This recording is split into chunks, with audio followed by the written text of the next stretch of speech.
Niruo rwimbo rwatinda rugithamaka mwena wa Narok ya irathiro hindi icera ria Rigathi wa Gachagua na kiama kia DCP kaunti-ini ya Narok.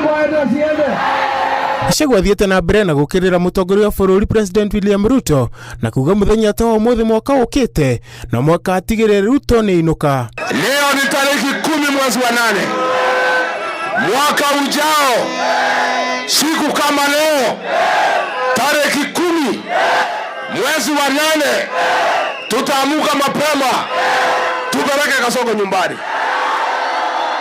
Mnajua hii mtu anaitwa William Ruto alitoka hapa kwenu na hapa chini mahali anaitwa Sugoi. Sasa watu walivivale mko tayari kupokea hiyo mtu yenu akae huko, si namna hiyo? Lakini niliambiwa na watu ya mahali anaitwa Sugoi, hata kama tunasema tunataka kumrudisha nyumbani, wakaniuliza kwani nyinyi ni wabaya kiasi gani? Mwizi akishikwa anapelekwa jela ama anarudishwa nyumbani? Ni rotete munene wa DCI Mohamed Amin ni kuhuthika hari kiria Gachagua aroiga ni kuhithirira ngero cia njuragano. Na mimi niambia wewe Mohamed Amin, wewe tutakuchunguza next year. Ile cover up umefanya mauaji Kenya, mashamba Kiambu inaibiwa, wewe unafanya cover up. Hakuna kitu yote inaendelea uchunguzi Kenya. Kazi ya Mohamed Amin ni cover up ya mauaji na ukora ambayo inaendelea katika Jamhuri ya Kenya. Gachagua haugite icera ria Emuru Dikir na muhaka rihanike ona tharikira iriko cingibangwo. Emuru Dikir ni Kenya, Rigiji ni Mkenya. Mimi kuna wafuasi pale zaidi ya 20,000 wameniita Emuru Dikir tariki 21. So Kasongo na kuambia kama unataka kupanga nipigwe, endelea upange.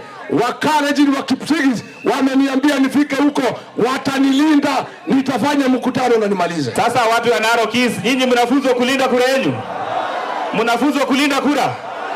Nataka tuambie Kipchumba Murkomen, 2027 tarehe 10 mwezi wa 8 tutaenda kwa polling station. Tutapigia Alfred Keliolare akuwe mbunge, tutapigia Rigiji akuwe rais, na tutaenda nyumbani, tutakaa mpaka kura ihesabiwe. Mimi nilikuja hapa na huyu kijana anaitwa Aramat, nikamwambia Aramat, nitakuweka kama vice chairman wa kamati ya stima, uwekee watu ya hapa stima. Ameweka. Ni msalidi si msalidi? Gachagua na batoni yake makiririkania ikari ati giathi ni tariki 10 mweri wa 8 mwaka ukite, makiuga niguo Kenya makahe President Ruto tigiti wa kuinuka Sugoi. Ngiribotera Inooro TV, Njĩta Karĩithi wa Njenga.